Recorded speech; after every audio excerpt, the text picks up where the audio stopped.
happens. Never fail.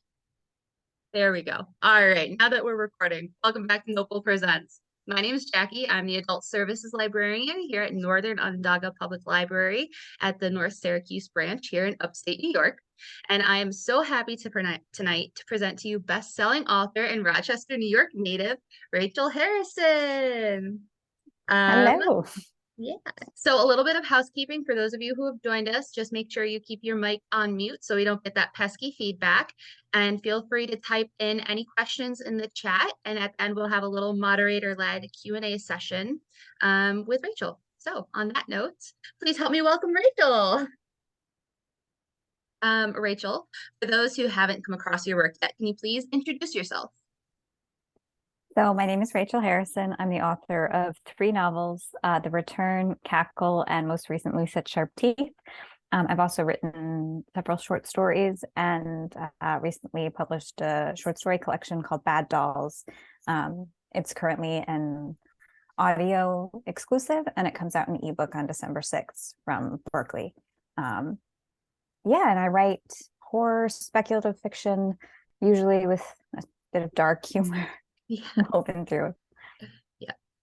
Can you please share with us your villain origin story, aka how you started writing and publishing?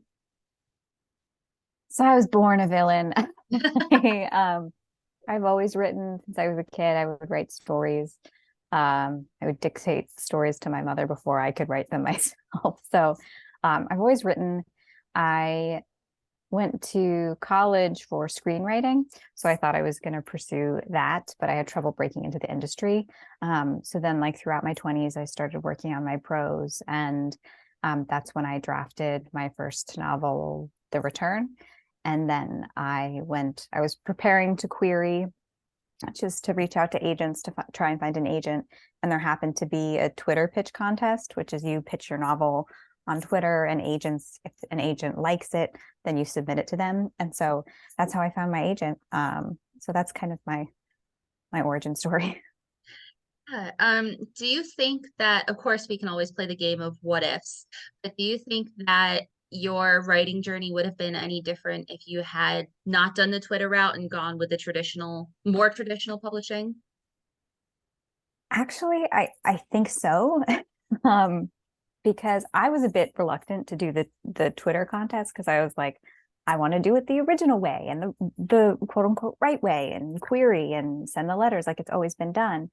But I wouldn't have found my agent, I don't think, without the contest, because I had an Excel spreadsheet of agents who were looking for horror and who kind of represented books like mine, but she wasn't on my radar. So I didn't know that she wanted horror, and so I would have missed her. And she's pretty much like, I think having a good agent, a good partner who's really going to advocate for you and who knows the industry better than you is a total game changer. So I definitely think it changed everything, which is sad that I'm like, Twitter changed my life, but it's true. Well, on that note, with everything going on with Twitter right now, do you think that's going to have any effect on the book publishing world? Sadly, yes. Yeah. I kind of part of me is like, I hope down with Twitter. Get rid of it. It's a cesspool. But it's also, one, it changed my life. That's how I found my agent. And two, publishers and authors really connect with it's a place for them to connect with readers and connect with each other. So I've met so many authors on Twitter and built like a strong community there. And I think, people talk about TikTok, Book Talk, Instagram. I feel like they're trying to get some new ones off the ground, and I'm like, I draw the line. Yeah. But Twitter is more conversational, and like on Instagram or on TikTok, it's like you have to pop up with your face, and that's a lot of work. In Twitter, it's just you just type and you can converse, and it's more casual, and I think it's easier to make connections there. So I do think it would affect publishing if Twitter does go down, but we'll see. Yeah, it's always interesting to, there's always like the Twitter drama and the book talk drama and all that sort of stuff. But at the same time, like you said, there is all this kind of genuine conversation and discourse that goes on in the very depths of Twitter that can sometimes be very scary. But I feel like a lot of good stuff is born there in the book publishing world. Yeah. Yeah. I'd say overall, maybe in as far as in the publishing corner, more good than bad. Yeah, that's true. It's a good place for voices to get discovered. Yes. Yeah.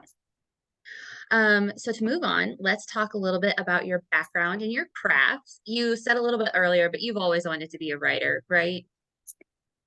Yes. But I think I've always written, but I didn't really occur to me that I could pursue it until when I was getting ready to go to college. Mhm. And I was like, you can take a screenwrite, like you can major in screenwriting. I'll do that.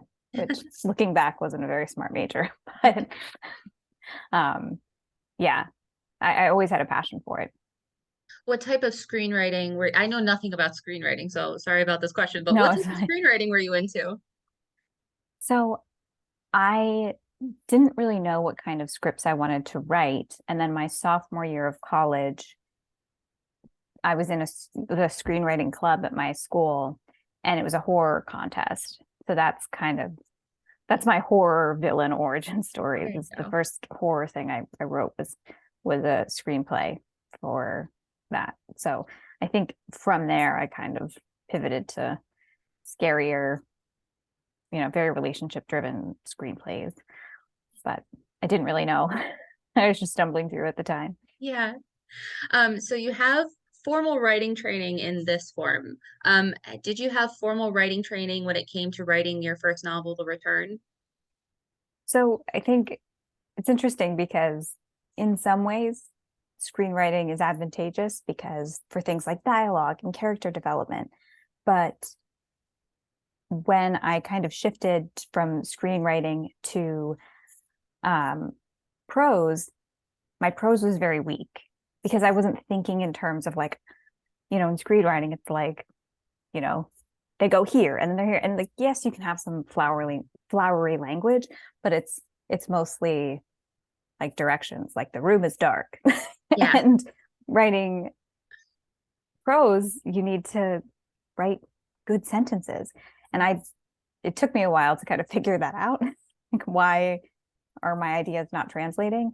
And so I took a few classes at Catapult, which now most of their classes are online, which is a New York based, um, they're a publishing company and they also have their education arm, and they offer really great classes. And so I started taking classes there about, writing, how to write a sentence, which seems so basic, but it really helped to like study sentences and that really changed how like my craft, just how I think about writing. Um, so that was a game changer. And I think I just got an email from them today. I think there's a sale, like Cyber Monday sale on There we classes if go. anyone's interested. Write that down for later. Yeah, I always like to joke. I never knew the English language until I studied Latin in college. Yeah. And then I knew what parts of speech were, but before that I had no idea. Yeah. Um, were there any other tools that really helped you develop your craft? So like kill the cat or those sorts of things? So I mean, I when I was in college, I read like Hero's Journey and kind of those basic tenets of like three-act structure, which I think I for the return, I very much kept that in mind for the return, but then I kind of went off the rails when it came to Cackle and just was I didn't really think too much about structure. I think the biggest thing that helped me was just trial and error and figuring out what works for you. I think there's a lot of writing advice and a lot of processes and save the cat and all these things, and I think they can help you. But I think ultimately at the end of the day, you just have to figure out what works for you. Like I don't work super well from an outline. I need a general idea of where it's going, but I can't be like, this is what's going to happen because it totally trips me up. So learning that and learning like, well, I write better in the morning, things like that. Just knowing yourself, I think is the greatest tool of all when it comes There to you writing. So Diane just asked, how long does it take you once you get an idea? I'm gonna assume Diane meant like to finish a draft or to get a draft going. So I draft pretty quickly, which can be a bad thing. Because sometimes I'll get an idea, and like I said, I'm not a great outliner.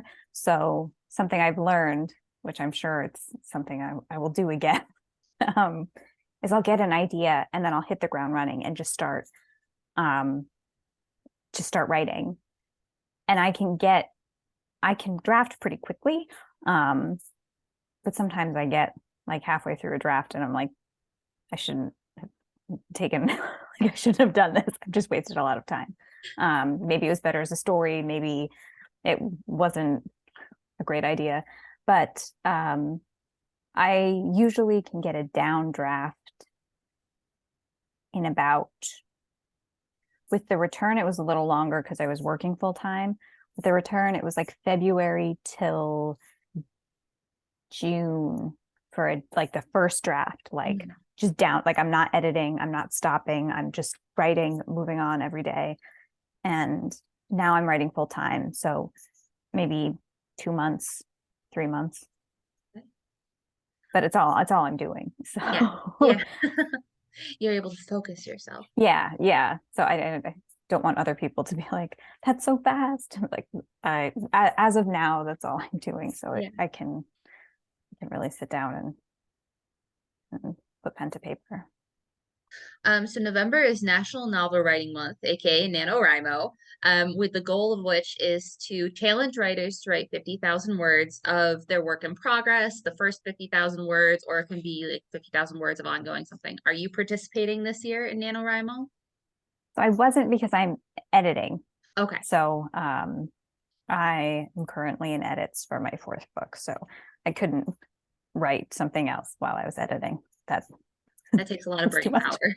Yeah. Yeah. Yeah. So well, that's a great way to kick off questions about like editing and developing your story.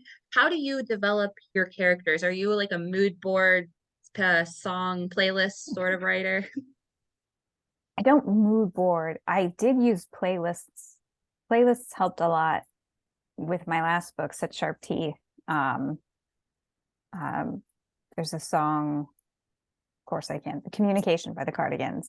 That was like Rory and Ian's song. It's the protagonist and her love interest. And I would play it while I was writing scenes between them, and it would kind of get me into it. But in terms of character development, usually before I start writing, I have a general idea of the character, but um, I kind of feel it out and they'll tell me Mhm. who they are throughout the story, which, like, I think as you write, you get to know them and can kind of pay attention. I did a lot of character work with The Return because there are four main female characters, and I wanted them to be different enough um, that they wouldn't be, that they were distinct. But I wanted people to understand that they were friends. And when you get together with your friend group, sometimes you sound the same and you speak a certain way.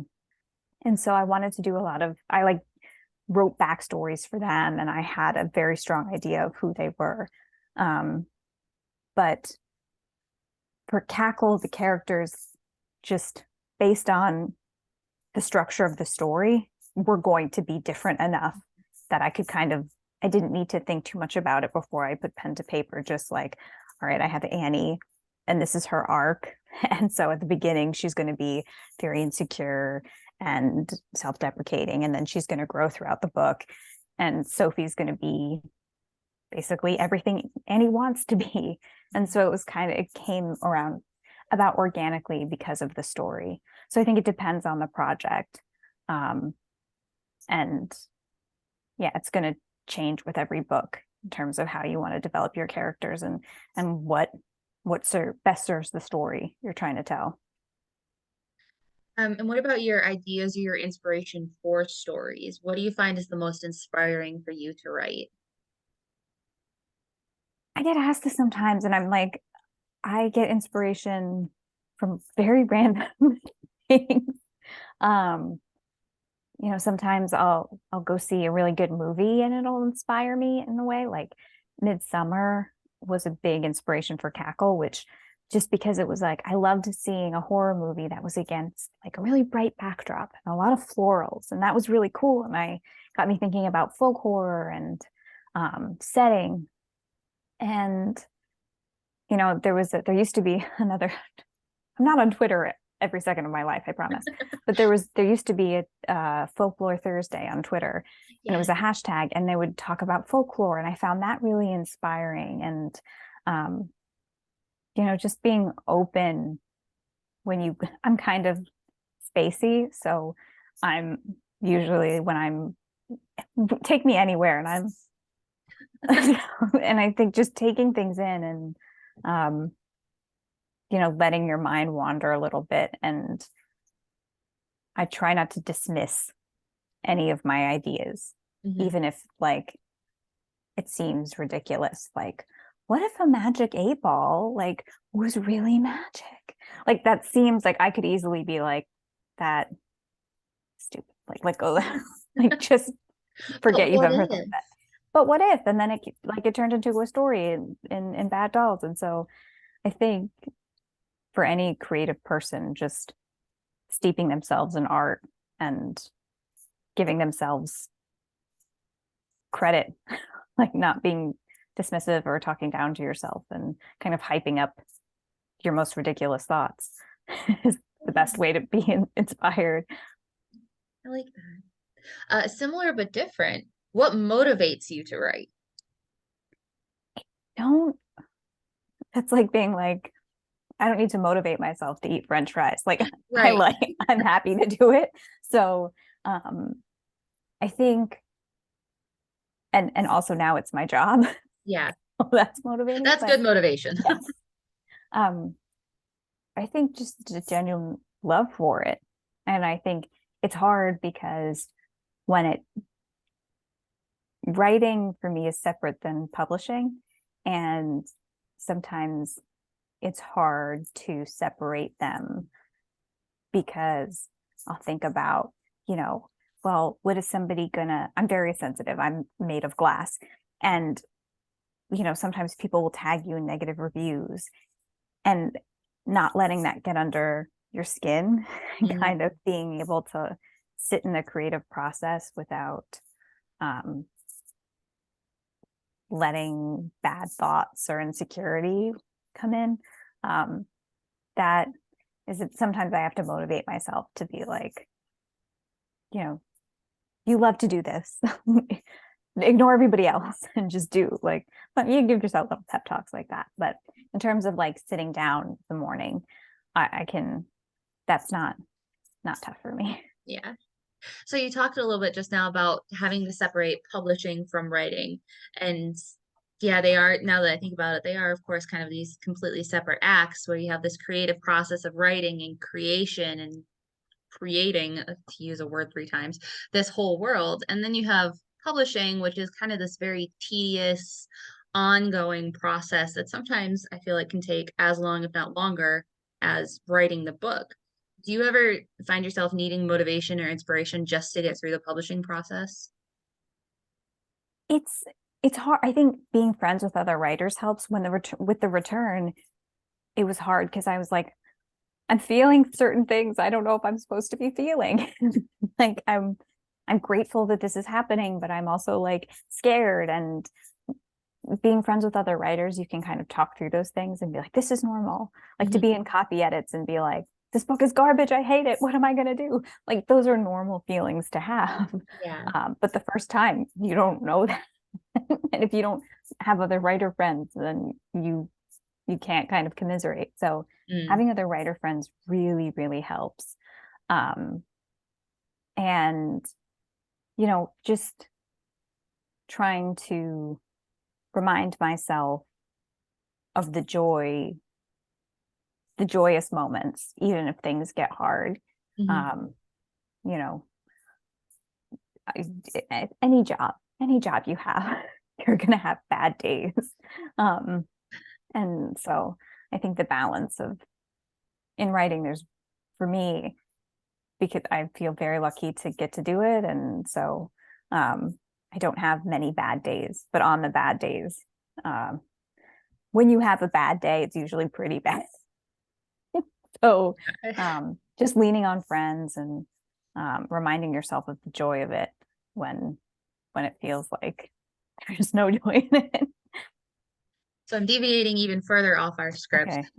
Can you share one of those joyous moments with us that you experienced? Oof. I think one of the most joyous moments in my writing journey so far was probably writing Such Sharp Teeth. I had so much fun writing Such Sharp, and it was the first book that I wrote where I was writing full time. And Mhm. so to have that freedom where I could wake up in the morning, and I wrote it in fall of 2020. So I would have my like coffee with my pumpkin spice creamer, and I would sit down in the morning, and I knew I didn't have like a hard out and I could just go. And there was one day, is probably the most joyous writing day of all time. I sat down and I wrote like something crazy, like 7,000 words a day in Wow. that one day. And I was just on it. And I was just like, I love this book. I love these characters. And it's Awesome. anybody who's a creative person knows that these days are few and far between. To just be like so hyped and so excited and just to feel so confident. And it's like that, like when you're a kid and you're having a good day as a kid, and like there's nothing else in your mind except how much fun you're having. And Yeah. that's how that day felt. And pretty much writing the whole book was that experience. So um yeah, that was peak writing joy. And I think you can definitely see it in Such Sharp Teeth too, because it was such a fun book to read. I'm gonna brown nose here a little bit. It was such a fun book to read, and I think I enjoyed that. Like I love all of your books, but that's been my favorite so far. Um, and it was just, I don't know, it was classic werewolf horror with some added themes. You can't go wrong with that. So, I think when you're, well, thank you. And I think when you're having fun writing, people will have fun reading it. yeah. So I think that was a big lesson with that book where I was just like, oh yeah, like it can be like this is fun. Like this is why we do it. It can be fun. Yeah. And to kind of set that goal moving forward to try and have fun with every book. So Dan, I'll get to your question in 2 seconds. Have no fear. Related to your writing, why do you write horror? There's innate conflict, Hmm. which makes things easier. And it really raises the stakes. And so everything is, I think, the key to any novel or any story or any fiction is conflict. Like, what's the conflict going to be? And inserting as much conflict as possible. And horror really makes that easy, kind of a cheat. Um, and also, it's fun. And I think it's easier for me to explore some of the things that I'm trying to explore through the supernatural. Because if I were to just sit down and think about like all my friendships from college are very strained, that's less fun than being like, and one of them's monster now. So I think it's a fun way to explore things. And also it's just like tons of conflict, Yeah, which as a writer is a dream. yeah. Certainly gives you a good kicking off point. Yes. You tend to stick pretty closely to these more like classic horror and suspense tropes like body snatching, witches, werewolves. Are there any other storylines you're really anxious to write about? Magic 8 balls you wrote about? um Definitely vampires. I feel like every horror author is like vampires. Vampires, yeah. Yes. I Pointed to. think uh because they've been done so like done to death, I think it would be like it's a challenge. Like what would my take on them be, and how could I make it interesting and compelling? Big challenge. And I Mhm. like a challenge. With every book I try and do something a little different and challenge myself. So Do you think you would ever write any genre besides horror? logistically, it would probably be tricky. So Yeah. you might need to find another publisher or something. But I had I had a good time. I don't know if I could write like straight romance, but maybe like a more literary, like if you took the werewolves out of Such Sharp Teeth, it feels very like, It's a romance. yeah. So maybe something like that. But uh romance, family drama, literary. Um, not that horror isn't literary, but yeah, I don't know. Maybe. I'll never say never, but it'd be hard for me to let go of my monsters. Well, I will say monster romance is very popular right now. So if you ever wanted to like write to the side, romance readers as one, we're like, yeah, we're good with monsters. So, Okay. you Good know, to all know. good. Um, so in my opinion, horror is a shifting genre where maybe like 10 or 20 years ago, it was kind of all about like the jump scares and the gore and the hauntings, a la Stephen King and it. Now it seems to have taken on some new facets. One of these is that uniquely feminist, anti-patriarchy take on classic horror tropes. You right, or like Night Bitch, Manhunt, or the upcoming release, The Writing Retreat by Julie Bartz. Do you think, well, this is kind of a leading question, but do you think your books fit into that sphere? Um, so it's not for me to say. I could be like, those are amazing books, and yes, I'm among them. I try not to think too much about like the market and where I fit and things like that because it stresses me out and because it would like probably stop writing if I thought too much about that. And I like to read current horror because it's great. We're in like a renaissance, but and like let it inspire me. But I try not to think too much about like where will I fit on the shelf because Mhm, you can't like you can never presume how your work will be mhm. received. So I'm glad to be writing horror now because it's very exciting. And there's a lot of, you know, kick-ass feminist horror books coming out. But as far as where I fit, I I don't know. I'm just gonna keep doing what I do and let the and hopefully people will read it. That's all I can hope for. I'll read it. Don't worry. One person at least. Um, Female relationships on that note play very heavily in your plots. The return is friends being reunited. Cackle is about finding allies in friendship and unexpected places. And Such Sharp Teeth is particularly about, or well, partially about sisterhood. Um, and was there any like particular purpose or thought behind centering your novels around these feminist female characters and themes? I think all my protagonists are female because I'm like it's their experiences are kind of I insert my experiences in Mhm. them. Um, and the relationships that are important to me are important to my characters. I think with the return in Cackle, I feel like female friendship not really written about enough or portrayed realistically Mhm. broadly. So there was definitely a purpose there where I was like, I want to write about friendships and friendship breakups and um, fulfilling relationships you can have with your friends and painful relationships you can have with your friends. So those were intentional, but I think um, and I think I'll continue to write about female friendship and in as I hopefully continue to write books. But um, I just like to write about relationships in general and complicated, nuanced relationships. There's conflict. Yes. We know how I feel about conflict.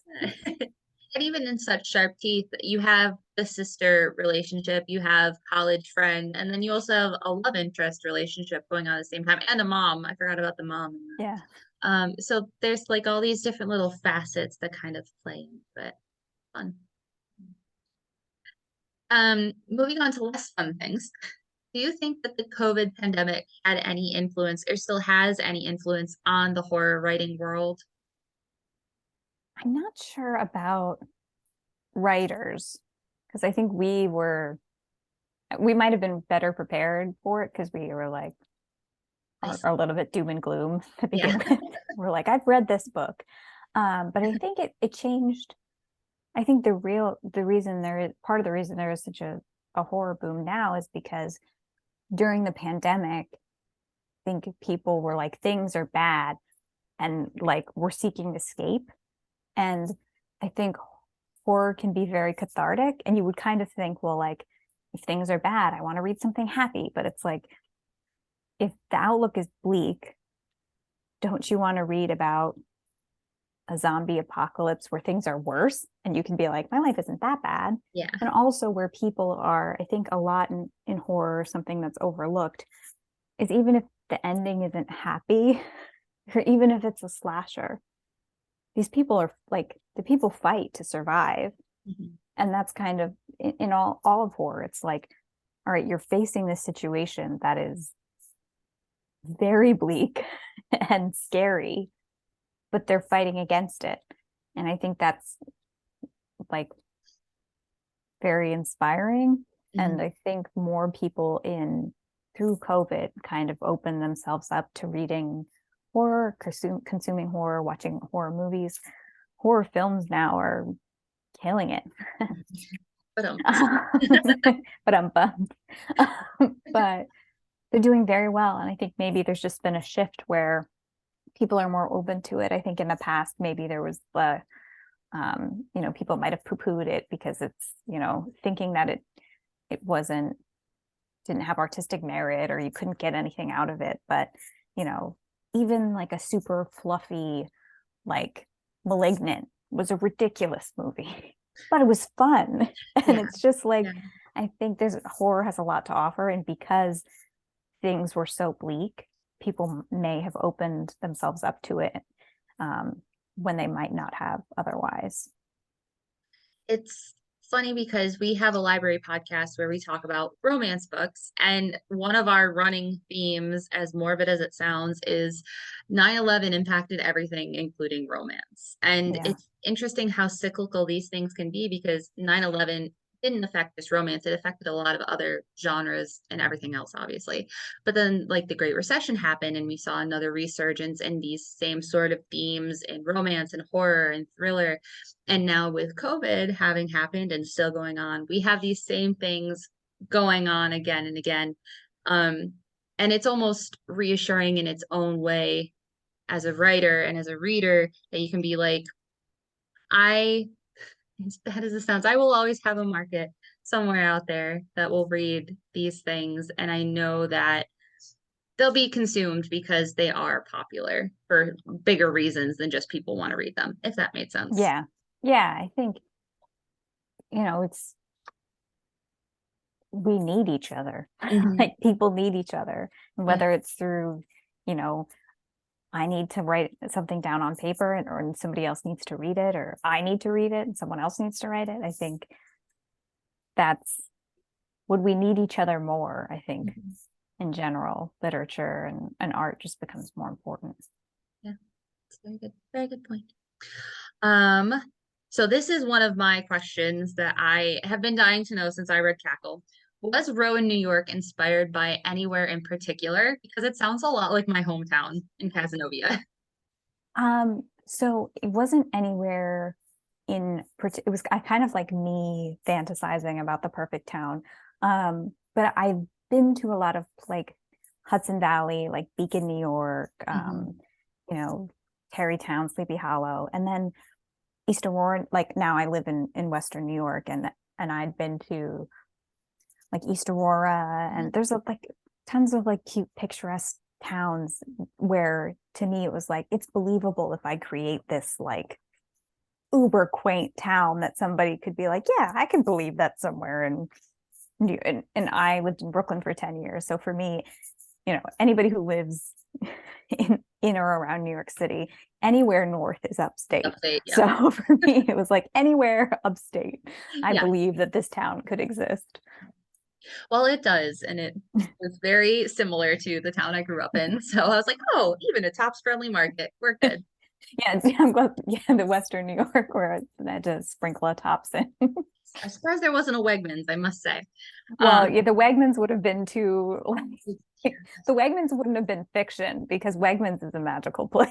it is such a magical place. So, Um, so to bring everything back before we open up the Q&A, I have a couple questions that people have sent me over the week. Can you share a little bit about what we might expect next from you? sure. So I'm editing book 4, which is, like I said, I like to try something different every time. So book 4 is a bit, I mean, it's still like there's a cool setting, there's like a mix of horror and dark humor. But it's a family drama. Um, and it's a bit darker. It's still like fun and entertaining, I think. Because again, like I wanted to take the experience of how much fun I had writing such sharp teeth into it, but um it's dark and spicy, not like romantic. In romance Oh, readers, they say spicy a lot, yeah. but it's like in terms of like horror, I would say The Return was like a medium heat. Such Sharp Teeth and Cackle were like low heat.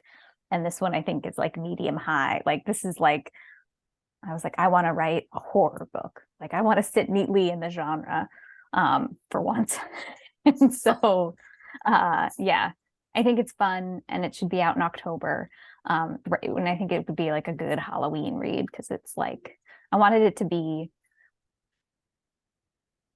have all the depth, but the feeling of like sitting in a horror movie and going, like that kind of.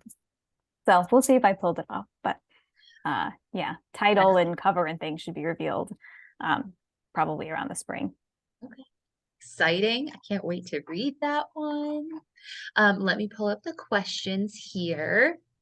So Diane asked, in the return, I felt like you were referring to a specific hotel where they have rooms that have themes. She says she almost stayed there.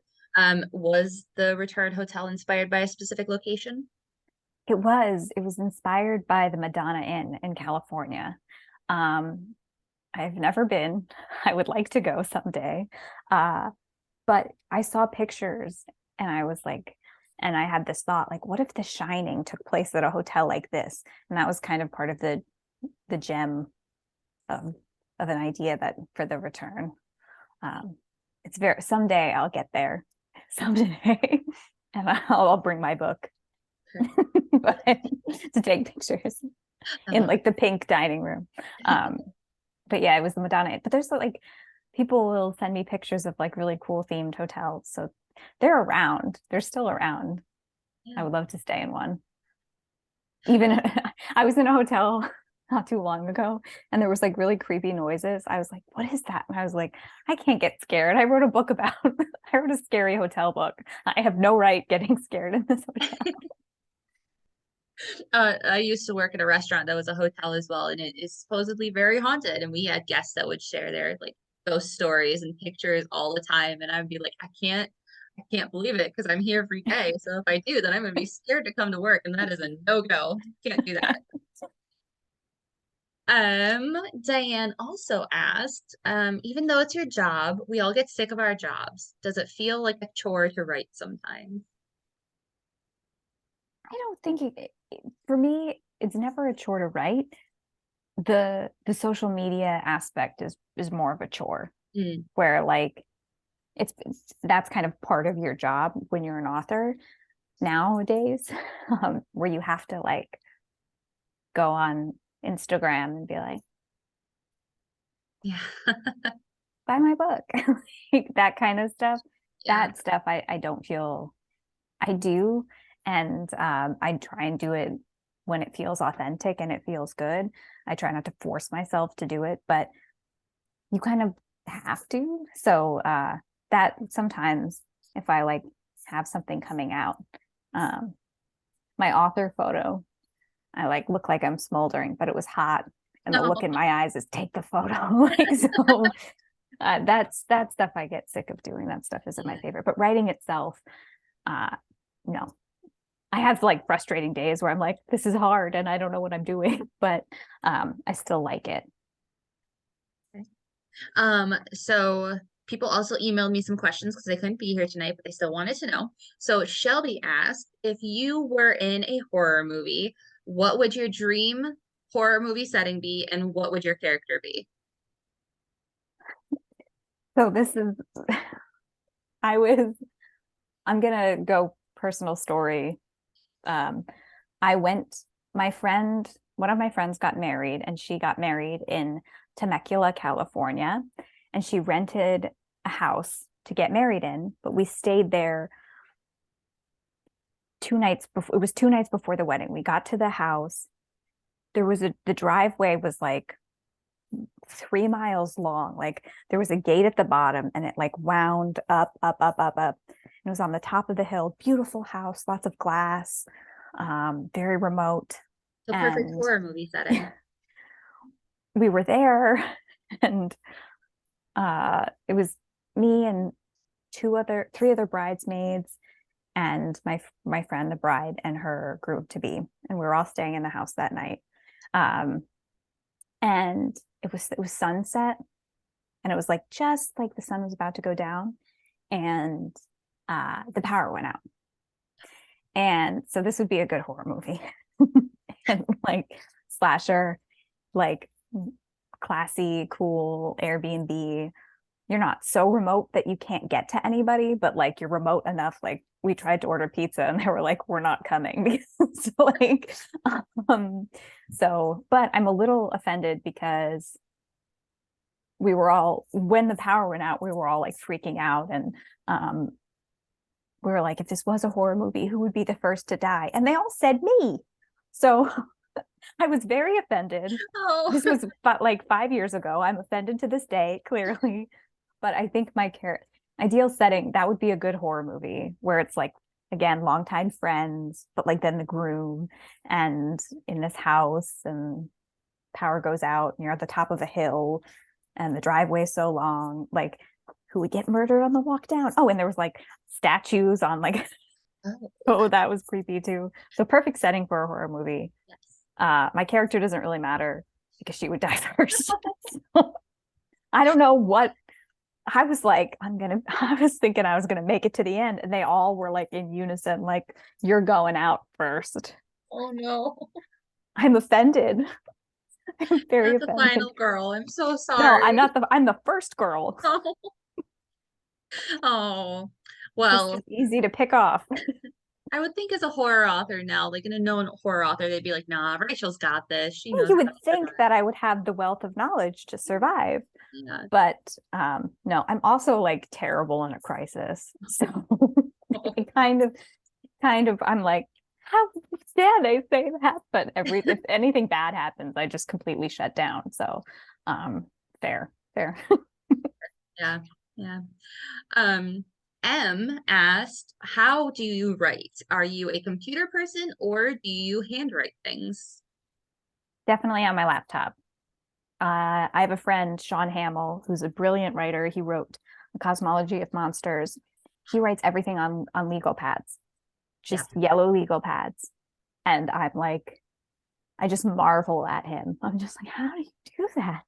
Um, I'm also a terrible speller. So if I hand wrote things, I'd go back later and be like, what's this word? I'm heavily reliant on spell check.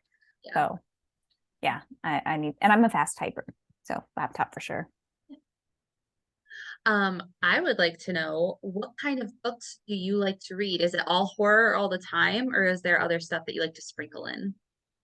I like to sprinkle in. So this year was tight. I had a lot of blurb requests and I moved, so I didn't have a ton of reading time, but I read So Happy for You by Celia Lasky, which isn't horror. Um, but it's interesting because I was in Bad Dolls, there's a story called Bachelorette that's also like a similar concept. And at first I was like, it's so weird that we would both come up with these concepts. And then I was like, no, we've just both been bridesmaids. But it's about a bridesmaid or a woman who's asked by her like childhood best friend to be her maid of honor. But in this, it's kind of like, it's not sci-fi, it's not fantasy, but it's like our world just like one step to the left. And so in this world, like the wedding industry is like way more intense than it is here, and like dating apps are way more intense. And it's kind of just a more intense wedding version. And there's a lot of tension in that friendship, and things go awry. And it's not a thriller, but the pacing is so fast, and just brilliant writing, great characterizations, and just very funny, very like dark humor, which is what I love it. So I recommend that one. But usually I try and sprinkle in a non-horror book, just whatever is interesting me at the time. Or if like there's a book that's like super buzzy where everyone's like, you have to read this. I'm like, okay. All right. And what book would you recommend for somebody who wants to get into horror but is a little trepidatious about all of the stuff that's out there? So I think A Cosmology of Monsters by Sean Hamill, which I just mentioned him. That's a good gateway, easy step in. It's not super scary. It's more of a family drama. The Year of the Witching or House of Hunger by Alexis Henderson. Alexis is brilliant. Books are amazing. They've got like a little bit of a fantasy bend, and they have scary moments, but it's not so scary right off the bat where you're just like, I can't handle it. Like it kind of sneaks up on you, and by the time you get there, you're so invested in the characters. It's kind of just part of the world. She's so great at world building. And then I can't make it through one event without recommending Paul Bearer's Club by Paul Tremblay, Yes. which is my favorite book, one of my favorite books of all time. Came out this year. And it's very charming and very heartfelt. And there are some scary moments, but it's so well balanced that I think it would be good for a newbie. Thanks. I wrote a couple titles down for myself. Okay. And last but not least, the question that I always like to ask, what are you reading now? I'm reading White Horse by Erica T. Worth. It's very good. Love the protagonist. It's easy to, I'm in the middle of edits, so thankfully it's like the chapters aren't too long, so I can read a bit, put it down, and come back to it. Because I'm busy with work. So I think it's a good book if you're traveling or, busy for the holiday season, to be able to like read a few pages and then run around and come back to it and read a few pages. And it's compelling. It's so compelling that you're going to want to come back to it.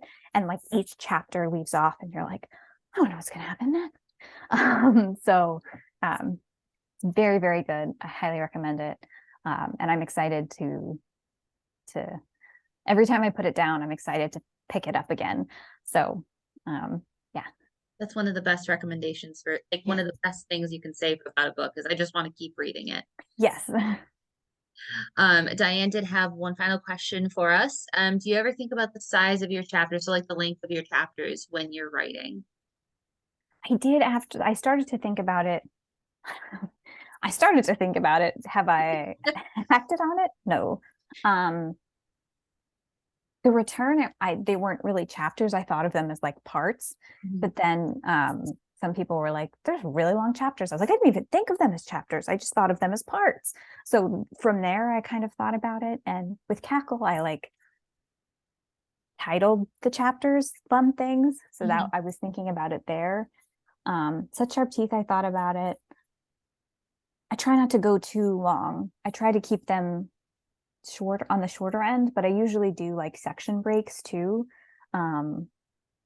I don't know. I would like to do shorter chapters because I think those books are easier to consume, but I think it has to fit with the book. And like for me, like, where's this, like, what makes sense for this chapter? Like, where it starts and where it ends, and why, like, to think about it in the larger scope of the story. So I do put a lot of thought into chapters, and I would like to do short chapters because I like books with short chapters.